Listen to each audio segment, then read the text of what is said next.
Akiera Gilbert founded Body Reborn in 2022 and is now the CEO of Project Heal, an organization that works to break down systemic, healthcare, and financial barriers to the treatment of eating disorders. Welcome to the Science of Good, where we sit down with cause leaders who are disrupting the status quo, tackling our toughest societal problems, and seeking better ways to spark change. Akiera, welcome and thank you for being here with us today on the Science of Good podcast.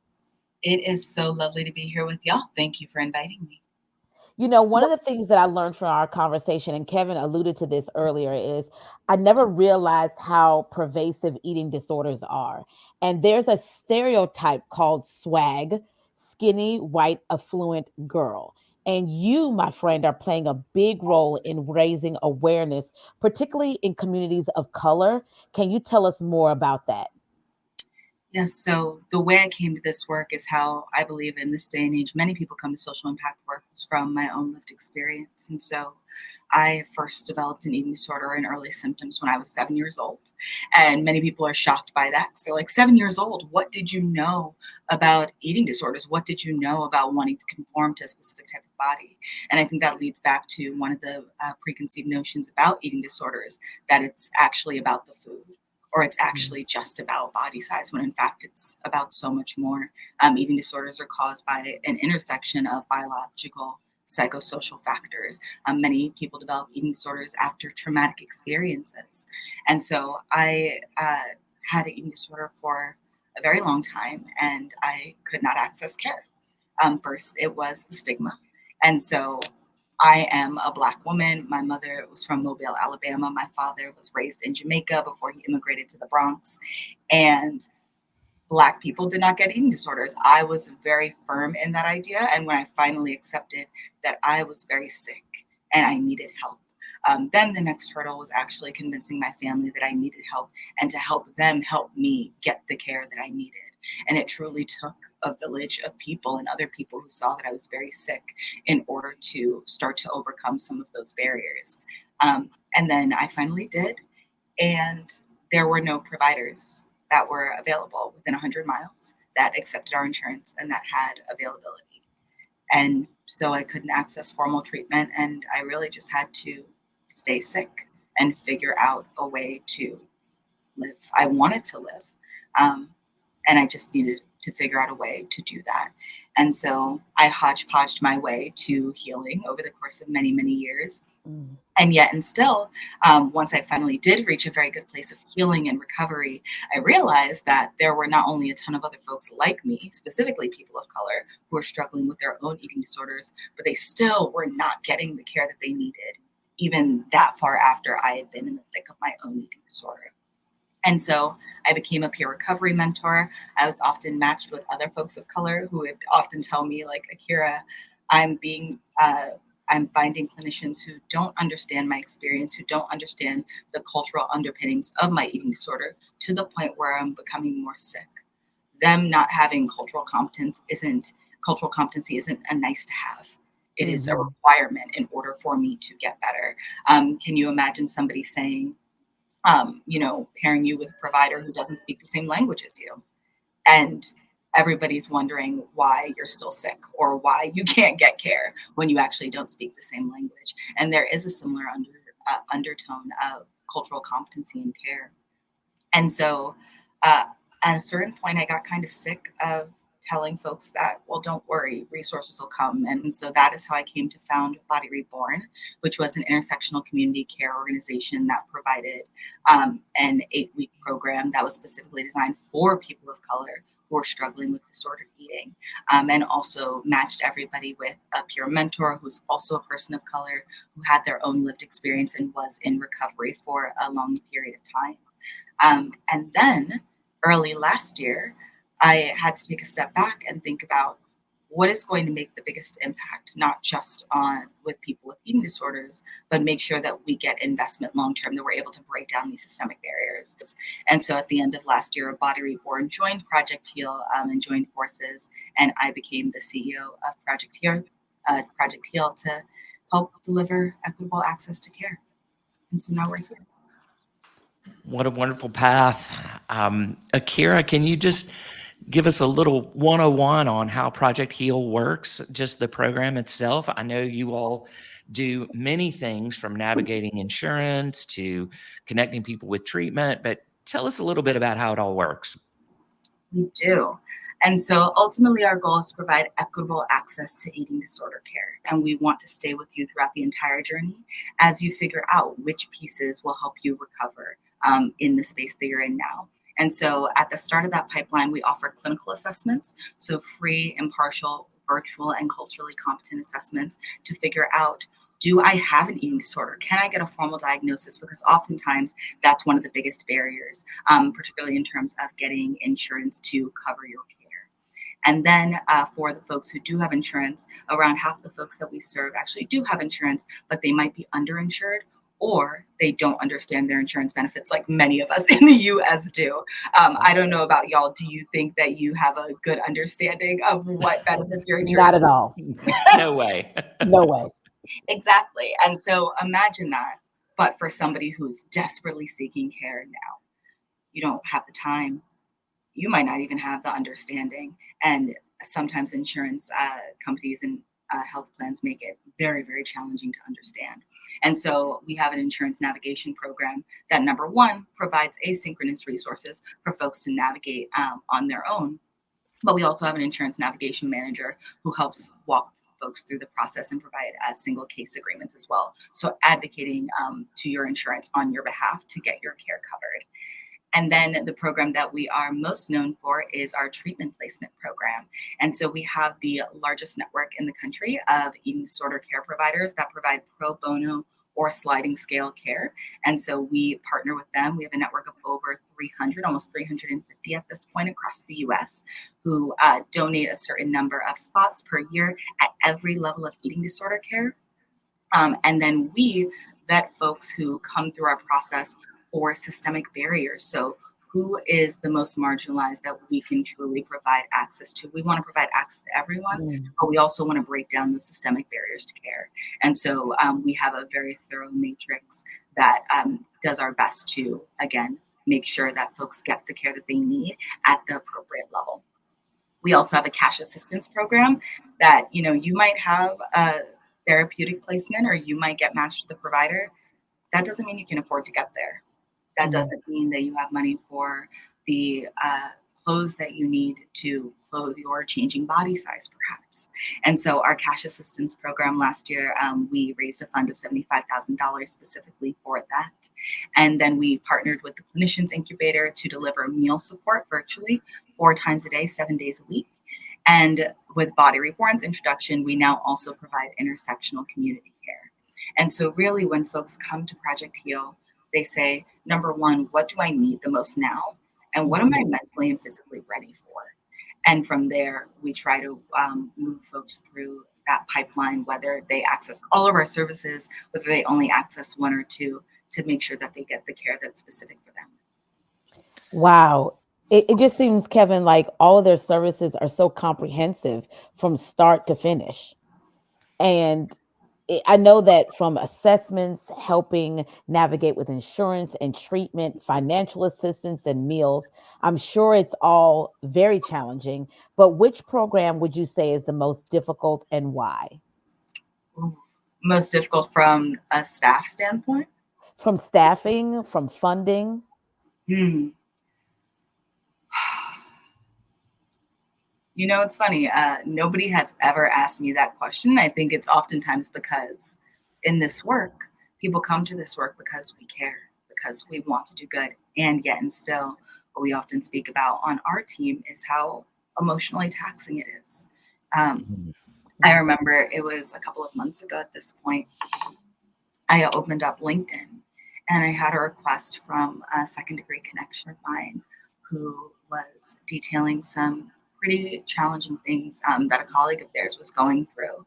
And essentially they said, and I want to provide, a content warning for anybody specifically regarding, um, very severe health issues. And they said, one of my colleagues, she needs help.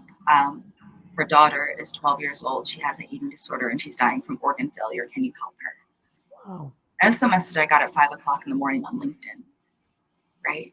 Because people need help. And when you have no idea, when you don't know anybody who has spoken about having an eating disorder, Mm-hmm. many folks are truly at a loss. And so, from that standpoint, I think the program that is often most difficult to sustain from an emotional perspective is our treatment placement program. All of them, right? We have one application or one primary application that covers meal support, treatment placement, insurance navigation, etc. However, our treatment placement program is often the program that brings folks who say, Project Heal is my last option. Wow. Akiera, how do you all get the word out? How do you all ensure that people find you? I'm impressed with your website Mm-hmm. logo. It's all incredibly beautiful and well done and very sharp. How are you connecting with people? Yeah, so actually, tomorrow we are about to celebrate our 16th birthday. And so we have been in this game for a very, very long time. And at this point in time, we are one of the leaders in the eating disorder community. So many folks know us and consistently refer to us. However, the supply, the number of folks who seek our services greatly outpaces what we can provide, like many organizations. And so, as we continue to scale up and provide the services that folks desperately need, we're always looking for more. And so, the way we predominantly connect with folks who need our care is one, through partnerships. We're actually about to launch a new program, a clinical training program this month. And this year, we are going to be in the pilot phase of this program, which is specifically designed to increase the number of eating disorder providers, specifically eating disorder therapists that exist, but also diversify the providers who Mm-hmm. specialize in eating disorders. And so we'll be doing that in partnership with Latinx Therapy Network, Manhattan Alternative, and Therapy for Black Girls in order to get the word out. And so we are very fortunate to have a ton of organizational partners that are the best in their field and truly connect with the folks that we want to serve in a different way. And so we provide a supplementary service. And the other way that we connect with folks is at an advocacy level. And so recently I spoke at a congressional briefing alongside the Congressional Caucus for Black Women and Girls on eating disorders in the Black community. And so, again, we're very fortunate to also have an advocacy arm of our organization because we know that we can't break down systemic barriers to care without pushing for legislative change. One of the things that strikes me, and just reading your website and studying up for this conversation, is that from a healthcare perspective, our system is very broken and seems to, at times, seems like the healthcare system is doing more harm than help Mm-hmm. with people who are suffering from an eating disorder. Um, are you sensing any movement or improvement? I know there's a lack of there's more demand for service than there is supply. Um, is the system improving at all? You know, I always say yes and, right? Yes and that asterisk. Because yes, are things different and arguably better in terms of access to care than they were 10 years ago? Absolutely. And yet and still, number one, we don't have nearly enough providers or supports for folks with eating disorders. Number two, there's still rampant stigma. And so folks are not inclined to access care. Number three, many insurance plans, and this is a part of our advocacy work, do not cover eating disorder care because there is a BMI requirement. And so oftentimes insurance companies will not cover care until somebody is at a critically low rate. And that also takes out a huge portion of folks with eating disorders who will never be clinically underweight in accordance with BMI. We can have a conversation around the flaws and the misgivings around BMI at a separate conversation. But that means that somebody might struggle with an eating disorder for decades And we see that all the time of folks who are continually sick.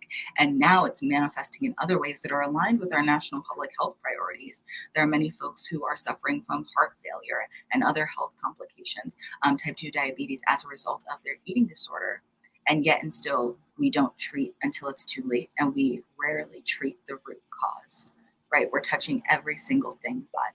And so I think that's one of the biggest flaws in our healthcare system.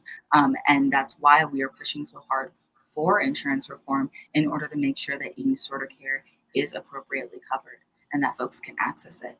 And simultaneously, destigmatizing eating disorders and making folks realize that it is more than the swag stereotype that Rashonda mentioned before of skinny, white, affluent, often cisgender young girl. Everyone struggles with eating disorders, and they present in very different ways.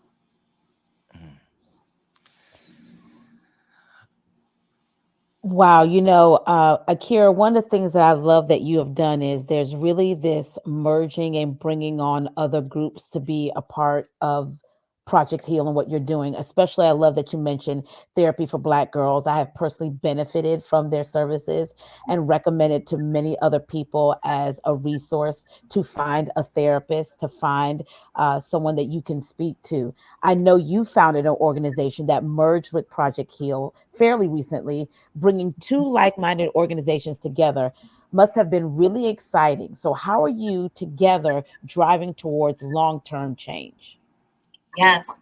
So the organization I mentioned earlier, Body Reborn, truly was seeing a gap in what needed to exist specifically for people of color to get their needs met. And what I found when I was running Body Reborn solely was around Mhm. 40% of the folks that we served actually had been to some formalized treatment program.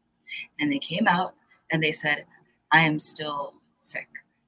And not only am I still sick because this is a part of the recovery process and it's long, right? And it will often take longer than we hope or anticipate, but it's a slow start to the journey. But rather, they said, I'm going back into the same exact environment that my eating disorder festered in the first place. And so, what do I do now? And so that's why, with Body Reborn joining Project Heal, we're able to add on not only a community care portion, but specifically intersectional community care. So in our groups, we specifically talk about how the spheres of acceptability and how the identities that we hold may have either exacerbated our eating disorder or made it present in a different way that others don't understand. If I am a Black woman and I know that I experience racism and sexism and things that completely change not just how I interact with the world, but potentially how I interact with myself. What are Mhm. things that might keep me safe, right? Perhaps I might mistakenly think that being in a smaller body will make me safer. And Mhm. so, in that way, we often talk about eating disorders as disorders or illnesses, right? But for many people, they're actually a very logical result of a very, very systemically broken world. That doesn't mean that they should continue. And we are trying our best to help folks heal, but understanding that systemic barriers in many ways also drive eating disorders. Gosh, Akira, there's so many intersections between eating disorders and many of the other nonprofits that Rashonda and I speak with and work with, be that mental illness, um, uh, sexual abuse, trauma. They're just um, it is a web of of not good things that are leading people to um, behaviors that are self-injurious. And um, I'm curious, as a leader, are there nonprofits that you look to and identify with and say, hey, I want to learn from them? Or what gives you inspiration? Part of what we're doing here is trying to build a sense of community with nonprofit leaders. It can be lonesome Mhm. to champion your cause. So I'm curious, are there others out there that you look to for inspiration? There are a ton. I've been in the social impact space for a very long time, and so there are many organizations that I intentionally learn and grow from, many who are not even in the mental health space, because I do believe that all of our work intersects, as you said, Kevin. But the two that come to mind right now of leaders that I am both connecting with and organizations that we are actively learning from are the Steve Fund and the JED Foundation, and specifically not only how they have built a network of services, but truly utilized partnership and meeting folks where they're at. So, specifically with the JED Foundation, um, and their original focus on college students and how they met students where they were, in order to not only build upon their services, but make sure that they were continually refining them. Because nonprofits in particular are often understaffed, underfunded as a sector, nonprofits do not receive enough investment.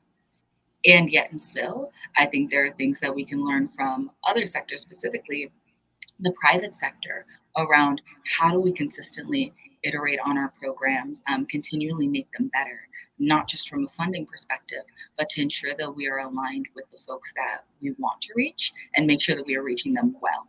They are not just accepting our services because there's nothing else.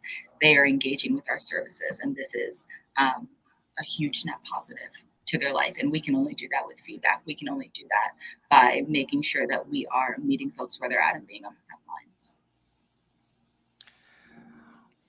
You know, Kevin, one of the things that we often do on this video series, Akiera, is when we talk to cause leaders, we ask them to ask a question or present a question that we can present to our next guest. And so this question comes from our previous guest for you.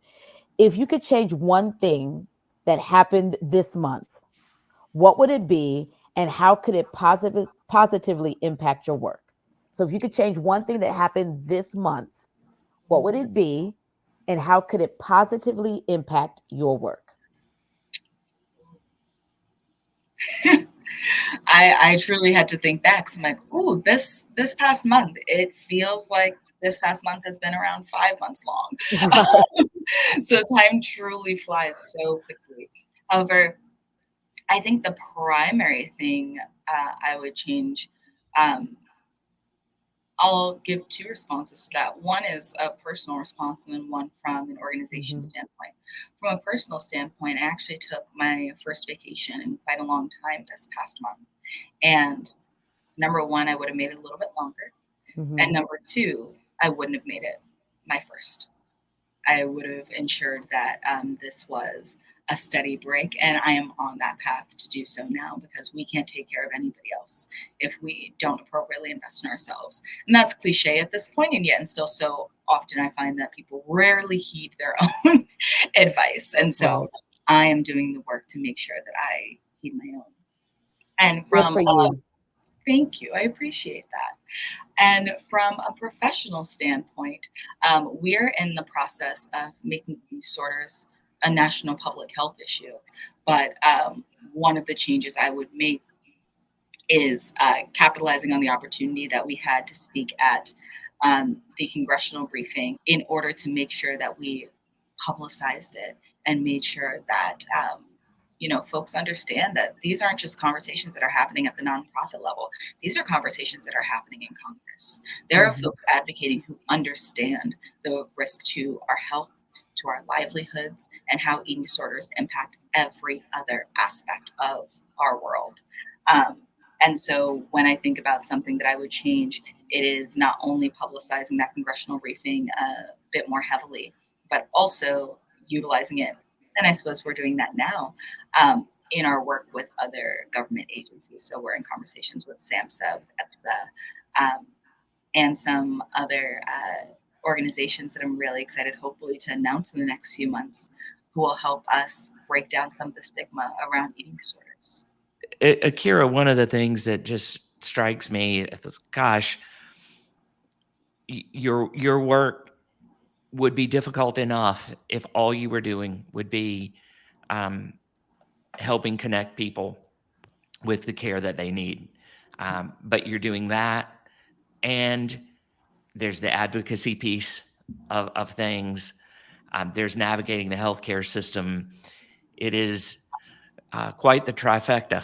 that you are trying to impact. And I think that's something that so many other nonprofits and cause leaders can relate to, because it's complex, it's not simple, and gradually we're breaking down some of the stigma, some of the stereotypes, bringing about change in the world. And it's comforting that although still huge problems that need to be addressed, but that you are making some progress. So I'm I'm happy and uplifted by having this conversation to know that you're doing good work and that work is making progress and having an impact on people who need it very much. So thank you. Thank you for believing in good. Thank you for talking with us today. And appreciate the work you do. Thank you so much. And again, thank you for having me on. We're incredibly excited. And so for anybody who's listening to this and is trying to either A, understand eating disorders more, or B, understand how eating disorders play a role in every other mental health and physical health issue that we speak about often and want to learn more about, please, I urge you to either take a look at Project Heal's website and resources, our Instagram page, or just take a look at your local news. And I'm sure that either I or another eating disorder organization will be on it very soon. And truly the work that you do, as you said, stories give permission. So you are the hub of sharing stories and making sure that not only cause leaders are able to share their work with the world, but also hopefully some other learnings for all of us to learn from. Because, I think Project Heal is very fortunate as an organization. However, there are many organizations who do not have professional development budgets or anything like that. And so I very much think that this work and these podcasts and interviews can serve as a starting point for many folks. So thank you for what you do. You're welcome. Thank you for that. The Science of Good interviews support the work of For Goodness Sakes, a communications firm that uses behavioral change principles to help nonprofits and government agencies advance social causes. Learn more at fgsakes.com.